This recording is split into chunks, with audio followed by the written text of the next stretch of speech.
So today I interview Josh Wood, who is another adventure coach who specializes in working with hikers and backpackers. Now in this episode, Josh shares some really interesting insights around preparation and training for the trail, particularly for someone who might be doing a lot of trail days in their life.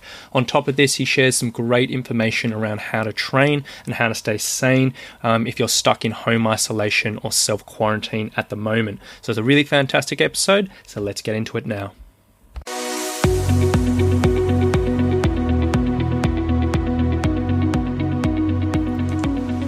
Hey, my name is Rowan Smith and I want to welcome you to the Training for Trekking podcast.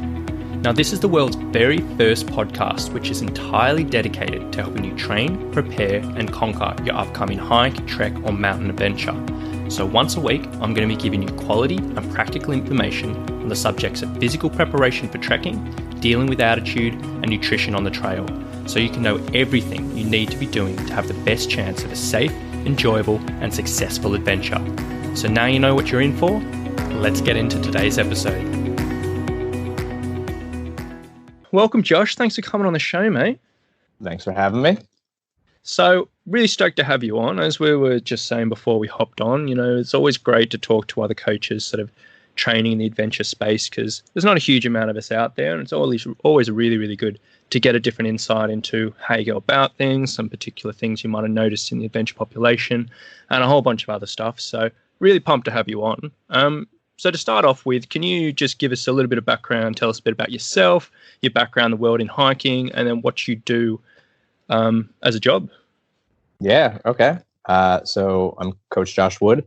I've got an odd background for a personal trainer or coach because I came from a background in health sciences. So I ran and taught massage and ran a clinic and taught massage in Melbourne for about 6 or so years. I got into fitness through mixed martial arts and combat sports. And so I kind of worked in those fields for quite a while, started coaching and mixed martial arts, Brazilian jiu-jitsu, that kind of thing, 12 or so years ago. And I just sort of started following the stream of learning more and more about the body and learning about people. And I started looking at the options for getting into fitness coaching. I was like, I want to learn more about this. And my interest was really in getting the most out of people. It was really about getting whatever it is that drives people and harnessing that and helping them use that to get to where they want to be. And then over the last decade, this sort of casual passion for being outdoors and hiking and camping really developed back maybe 4 or 5 years ago now, where I was living on Vancouver Island in British Columbia. And during that time, I was working at a gym. I was coaching kickboxing for the couple of years I was up there, and basically spending all my time in the bush, in the forests, in the temperate rainforests along that coastline there, and hiking and really getting into multi-day backpacking. And I started introducing friends to that and getting them to come along and teaching them how to select gear and how to train for it. And I was like, maybe there's something here. Maybe this passion can turn into a profession. And then when I relocated to Tasmania, because I've been in Australia for 12 years or so now, aside from that little stint in Canada, and I moved here in 2008. And so when my wife and I, our visa ran up in Canada, we're like, all right, we got to come back to Australia. Let's move to Tasmania. And I'm going to try and develop this outdoor coaching space. And turns out Tasmania is an amazing place for the outdoor industry and guiding. And so I got into wilderness guiding, and I started working with the guides and looking at how often and regularly they're getting injured and burnt out. And all the people who come on my trips, I run a 4-day, 3-night, or I work on a 4-day, 3-night multi-day trek in the southeast of Tasmania. And I get all these people coming on who are just not prepared. Like, the fitness advice that was given to them by the company is like, just park farther from the grocery store and walk a little bit more. Carry your cat up and down some stairs, like very non-specific, not very useful advice. And I'm getting these people that come on, and I've had to actually order helicopter evacuations for people who just couldn't complete the walk. They were stuck out 2 days into the bush, and the only way out was by helicopter because they just were destroyed by the first 2 days of walking. I'm like, there's got to be more to this. There's got to be a way to get these people ready. So I started developing my sort of philosophy and systems on getting people guides, stopping them from getting injured and stopping them from getting burnt out, but also the average population that comes on these walks. How do we get them ready to do this and not have it break them? Because so many people, especially here in Tasmania, look at backpacking as this like trial by fire and this way to just punish yourself and be super hardcore because you carried a 30 kilo pack through 2 feet of mud and you walked for 6 days and you ran out of food and now you can't walk anymore because your knees gave out. I'm like, this is a terrible way to go about backpacking.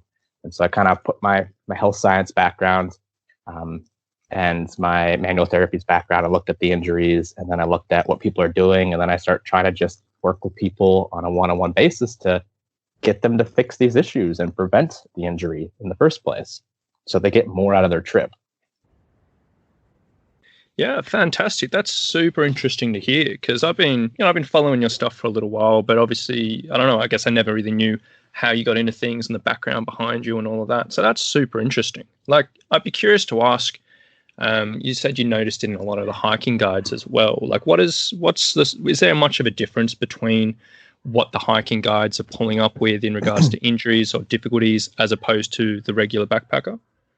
Yeah, so for the guides, it's primarily sort of overuse and chronic things, little niggles turning into full out inability to walk anymore. There's some acute injuries. We've had some pretty massive knee and ankle injuries from trips and falls and stuff like that. But in general, it's mental, physical burnout and the sort of overuse stuff, because some of these guys, you basically got two types of guides. You got the seasonal guide here in Tasmania who will work for the almost 6-month season through the summer, and they will spend the winter doing nothing except drinking, partying, eating garbage, relaxing, hanging out, doing just chill things, and then come straight back in the season and do 16, 20 days on track in the first month with no preparation. And the biggest injury rate happens in those first 2 or 3 months of the season, where either it's these out of shape folks coming in and overdoing it, or the other type of guide is the one who goes up to the north, like on the Laura Pinta Trail or somewhere in the Northern Hemisphere, and guides through our winter and then comes straight back into another season. And then they're dealing with tons of overuse stuff because they're already burnt out from a full year of work and they're coming in and doing it all over again. So a lot of chronic overuse sort of injuries, some acute trauma-based injuries early in the season because of this fatigue or deconditioning from the off season. Whereas the guests who come on the trip are typically just exhausted and they're getting all these niggles, or they have a pre-existing medical condition. Like I've had people with rheumatoid conditions, so like an autoimmune condition of the joint. I've had people who just were not prepared and they get 2 days in and then they just can't get up the next day. And it's like, well, what do we do? How do we get this person out? And it's helicopter in that case. So there's some differences in the types of injuries, but I think a little of the same basic training would go a long way to prevent both of them. Yeah, absolutely. Like, I'd love to dive a little bit more into the guide side of it, because I feel like that's not something we've never really talked about on the podcast. And I feel like that's a topic of interest for probably quite a few people listening.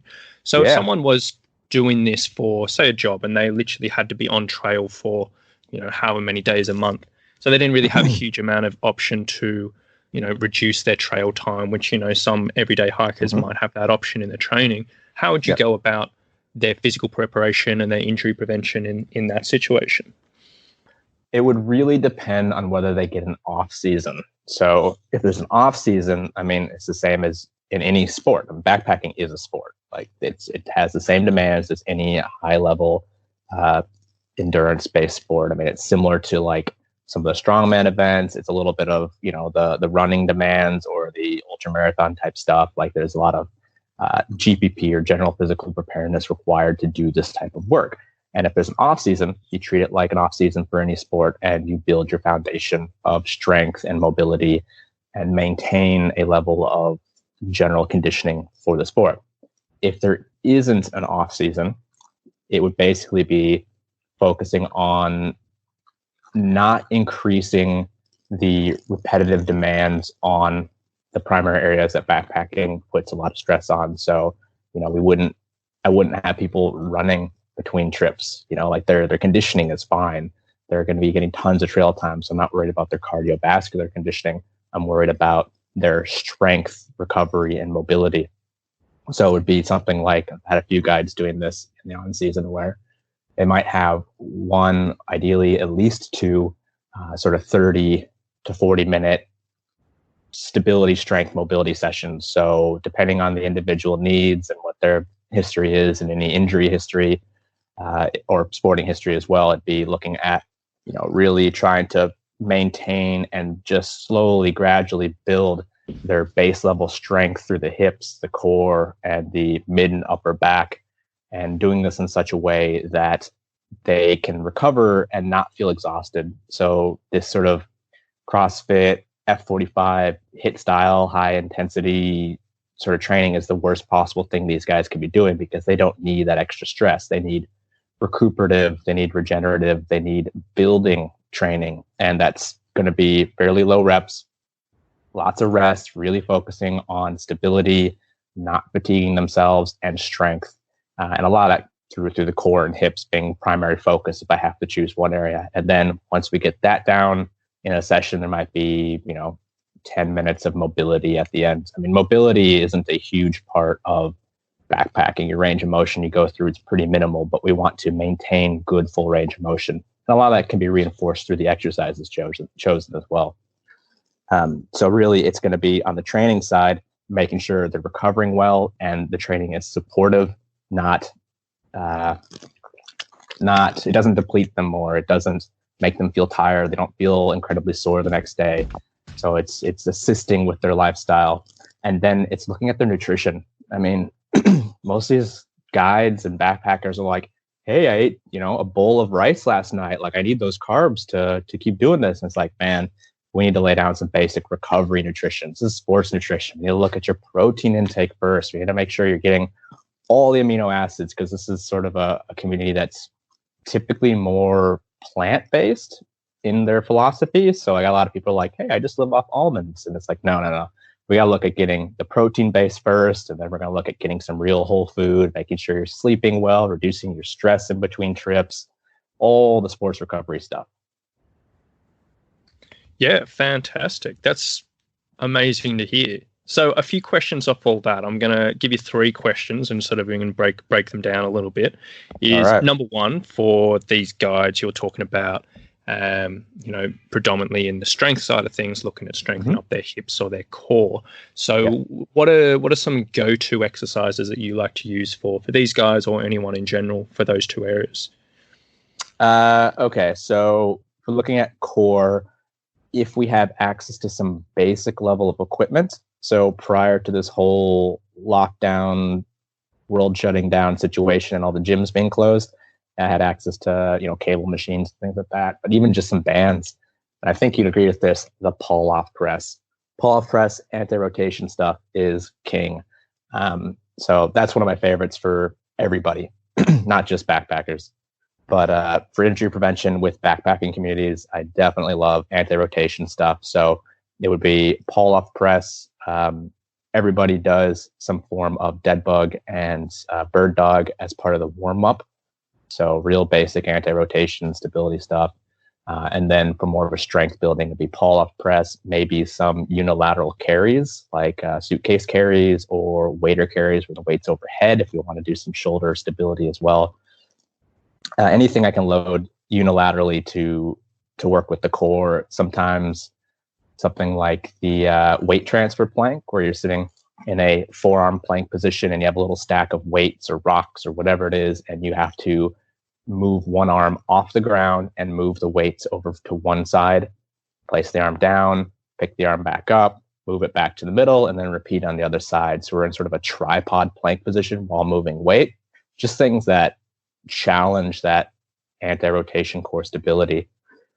So lots of that kind of stuff. I do like weighted carries and overhead movements just to focus on core stability while working other areas as well. When it comes to hip strength, typically, because backpacking is primarily, well, I mean, I guess always done standing, I do like standing hip hinge variations. Depending on how much they're actually backpacking, I would probably try to reduce the amount of backload. So maybe not heavy deadlifts or good mornings, depending on the individual's stage in their training. But I would also use a lot of things like dumbbell deadlifts or dumbbell hip hinges, things that bring the weight higher off the ground, or rack pulls, trap bar deadlift. I love kettlebell swings. What else we got? If we're looking minimal equipment, things like the home glute bridge or hip thrust, single leg variations, hamstring stuff. If we got a Swiss ball, I love the Swiss ball hamstring curls. Like all those posterior chain exercises can be really easily sort of adapted to whatever situation, and just working that hip hinge pattern is one of the best things people can do for their lower back and hip health and that driving power, especially when going up hills. Yeah, amazing. Some really, really good exercises ideas there. And when you were listing off those core exercises, I was like, a man off my own cloth, like, yep, tick, tick, tick, tick, tick. So that's great. They're the good ones, and people just don't use them. And I was like, they're so safe. They're so easily modified. They can be progressed, regressed to any population, and they do wonders for your core and back health. Oh, beautiful. So the next question I wanted to ask off all of that was, you're saying that, if someone's a lot of days on trail or they've got a lot of hiking or whatever, you're really emphasizing their recovery and making sure they're getting around recovering between either days on the trail or between sessions or whatever. What would be a few of your go-to recommendations around aiding people's recovery? It kind of depends on in what capacity I can work with them. So if it's a fellow guide just chatting about, food and sleep and things like that, or if it's someone paying me for proper coaching and I have time to work with them slowly and introduce new habits, it'll be a little bit different. But the focus will always be protein consumption, because 99.9% of people who come to me do not eat enough quality protein. I mean, we got to look at minimum standards being 1.6 grams of protein per kilogram of lean mass or kilogram of body weight, and most people aren't even getting close. So protein consumption is always first, and then looking at supplementing that with sleep, stress, sunlight.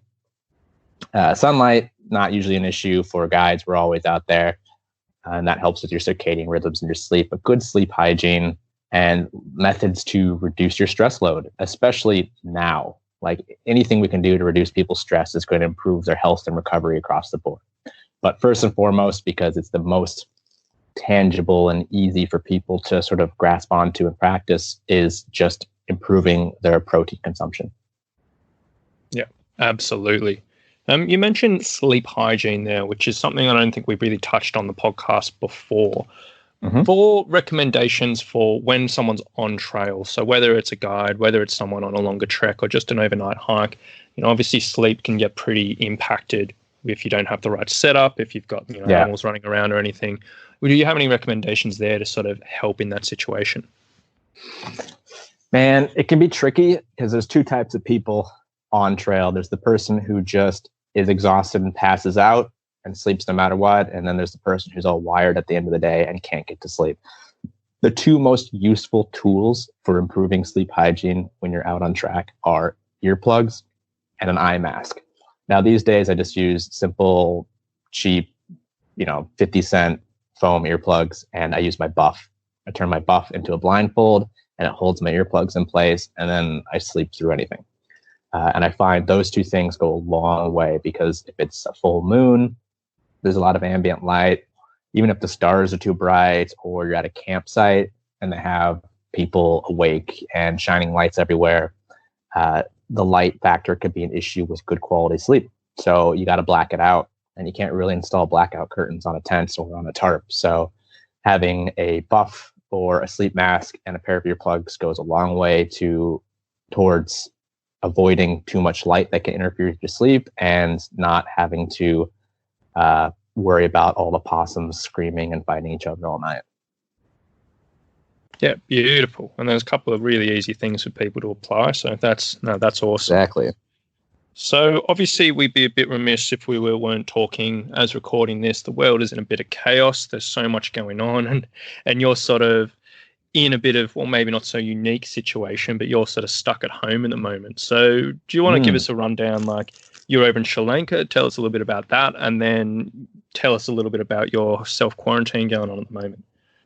Yeah, so I was over in Sri Lanka. I was there for what was supposed to be 20 days of tour managing. So I was working with a company called Soulful Concepts. And I know those guys. Yeah. Oh, do you? Yeah. Oh, great. Cool. So Soulful Concepts, and I was managing 2 tours for them. First one was for the Brian Holden Vision Institute, and the second one was for Oxfam. And there were 2 10-day cultural trekking sort of events. And my job was to manage the logistics and liaise between the various companies involved and help with management of the group and all that stuff. And so I was over there doing that. We only made it through the first 10-day trek before the second one was canceled and everybody had to go home, because that's when shit was hitting the fan. That's when borders were starting to close and everyone was in forced quarantines. And so Oxfam and Soulful Concepts and the team involved in that one all decided to pull the plug. And so I got sent home after the 10 days. And honestly, I wasn't too worried about that, because there's a lot going on here and I'd rather be at home when this type of stuff's going down so I can make sure everything's okay.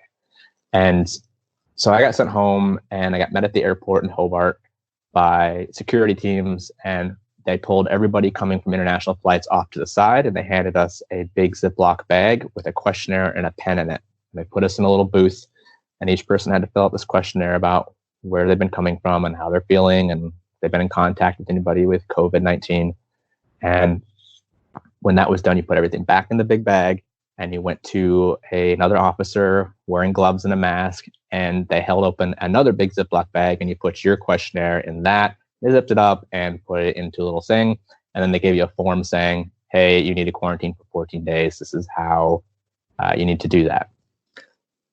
So I'm on day 8 of home quarantine. And that basically means I can't leave the property. I can't interact with anybody. Now I do have a pregnant wife at home. And so we had to call the coronavirus hotline and get some recommendations there. Now in Sri Lanka, at the time of my leaving, there was like a half dozen cases, so much less infection possibility than there was even in Australia. But still, we wanted to make sure everything was as safe as possible. So I wear a mask around the house if I go through any of the public areas, or if I'm cooking or in the kitchen. I sanitize surfaces regularly, keep my hands super clean, and I can't share a bed or bedroom. So I'm living in my tent in the backyard. And so during this time, I have basically spent 8 days building garden beds and acquiring chickens and building a chicken coop. And that's sort of where I'm sitting right now. Yeah, fair enough. So at least you're being productive with your time. You're not just sitting Very watching movies. Productive. No, I try to relax a bit in the evenings before I walk back out to my tent. But no, I've been very productive. So what else? How else have you been staying sane during this time? Give us the rundown. A lot of work. I've been playing around with new recipes in the kitchen. When you can't go out and get supplies very easily, you kind of have to be a bit more creative. So playing around with that and just staying active. The idea of sitting around on a couch watching Netflix and movies all day just sounds painful. Like, it's fine for a little bit, but this is the perfect time to lay down good habit foundations, So I get up with the sun and I go to sleep just after the sun sets. I'm doing a lot of audiobooks, and I'm just trying to eat as best I can, get as much sun as I can, and just stay active. And luckily I dug some really cool boulders out of the yard. I was building a garden bed, so I have some weights to work with now. I just stay stimulated through good, healthy activity. It really seems to be the best option right now, because otherwise you're just going to get dragged into the chaos and darkness that is the internet right now.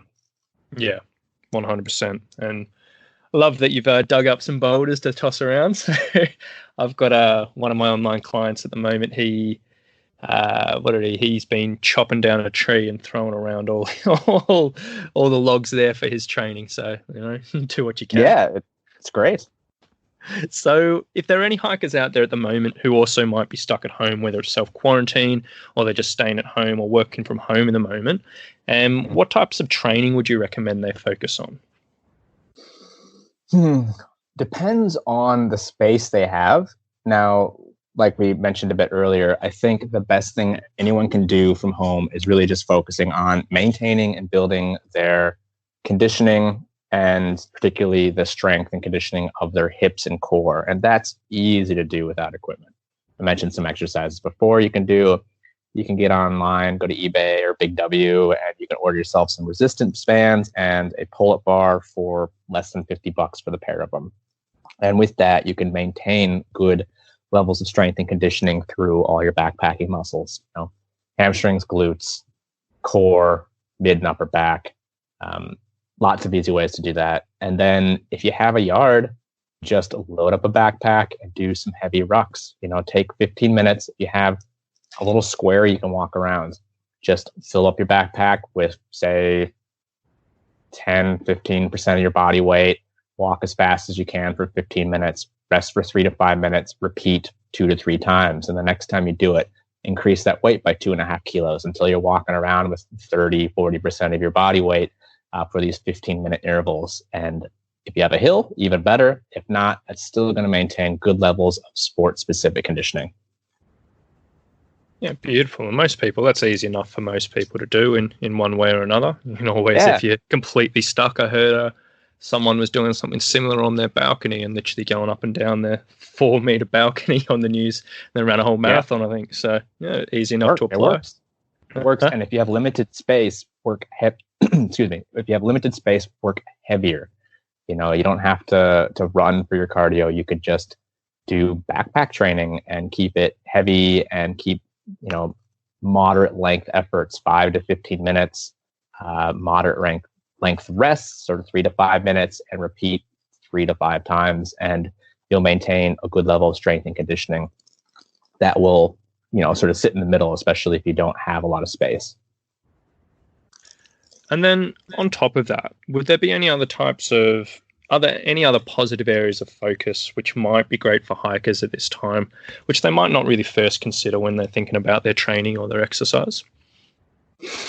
Yeah, I would say, if you have the ability, still stay in contact with the outside, stay in contact with nature and the bush. If you have the ability just to sit and look at some trees each day or spend some time in the yard, do that. But also start looking at what you're going to do when you get out. Plan trips. And when I say plan trips, don't just be like, oh, I want to do the overland track. What does that take? Start planning how you're going to get there, how long you're going to take. Start planning your daily food allotment. Count your calories for each day and plan your protein needs. Start listing out all your equipment and weighing it. Get into the nitty-gritty logistics of planning a trip and really immerse yourself in that. There's a lot that can be done so that when it's time to go, you just get up and go and you have everything planned out and there's no excuse not to do it. If, you finish doing every bit of planning for one trip, plan the trip you're going to do after that and get really good at being efficient with your planning systems and your spreadsheets and your checklists for those of us that like to get really nerdy about all this. Yeah, awesome. And that's, again, I'm sure so many people are doing it, but quite often, as you said, they might just I want to do this. And they might put 1 or 2 thoughts into it. But if you can get into the nitty gritty, that can be such a positive thing to keep you going, to keep you positive, to keep that adventure alive. And yeah, I couldn't agree more with that. Exactly. So before we wrap things up today, is there anything else you'd like to add, which we didn't cover today, which you think might be worth a mention? I think the best thing that people can do right now is just plan for a positive future. Don't get involved with the stress and the chaos that's going around. Obviously we have to live day to day and there's certain things that we need to worry about, but just plan for the good things that you're going to do in the future and set yourself up for them. don't get to the end of this quarantine period or the end of this isolation period and be like, oh, now what do I do? I'm so used to sitting on the couch all day. I'm so used to, doing nothing or staying home. Plan for the good stuff. Set yourself up for that kind of success. Set yourself up with good habits. This is your chance. And right now you have a whole lot less excuses to do those things that you keep putting off. If you want to read that book, or you want to learn that instrument, or start eating better, or start exercising more, your list of excuses not to do those things just got really small. So utilize this time for your future opportunities. Set yourself up now.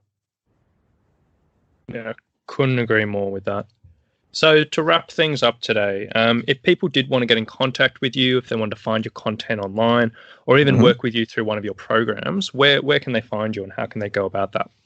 Well, I'm most active on social media through Instagram, and you can find me at Coach Josh Wood. Same on Twitter, but I don't use it as much. So at Coach Josh Wood's easiest, or on my website, coachjoshwood.com.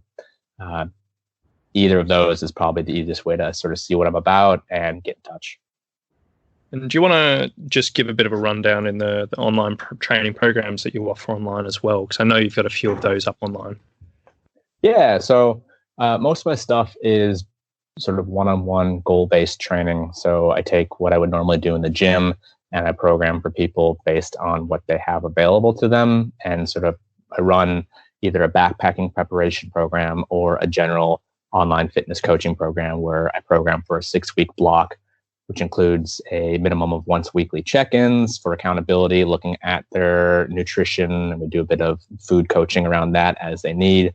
And that runs for 6 weeks at a time, either with the backpacking prep or the fitness stuff.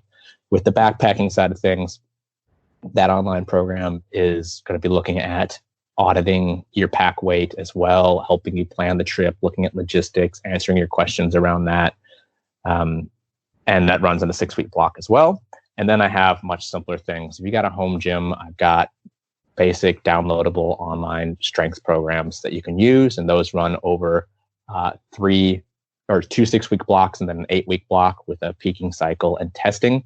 And those are just downloadable from my website. And then I've even got a 4 short workouts ebook for $2 on the website as well. And that just, if you have kettlebells, suspension training, bands, just your body weight, there's a workout for everybody there.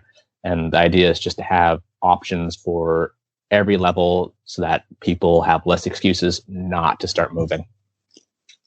Unreal. So I'll put a bunch of links in the show notes for all of that. So anyone who wants to check it out, you can just go scroll down the show notes now and suss that all out. But thanks so much for coming on, Josh. This is a really, really interesting episode. And I really appreciate you taking the time and giving your take on a few areas we've never really covered on this podcast before. So it was really, really amazing having you on. Oh, thanks, man. Thanks for having me. So there we go, guys. Another episode down of the Training for Trekking podcast. So I really hope you've enjoyed today's episode. I hope you've really gotten some good value and some insight out of the stuff that Josh shared today. As always, if you have enjoyed this podcast, I would very, very, very much appreciate it if you can leave a review for this podcast on whatever podcast platform you're listening to. It goes a huge way to helping this podcast grow, and it's going to be a huge thing for helping this small business stay alive in these trying times. So thank you so much for listening today, guys. Have a lovely day, and we'll talk to you very soon.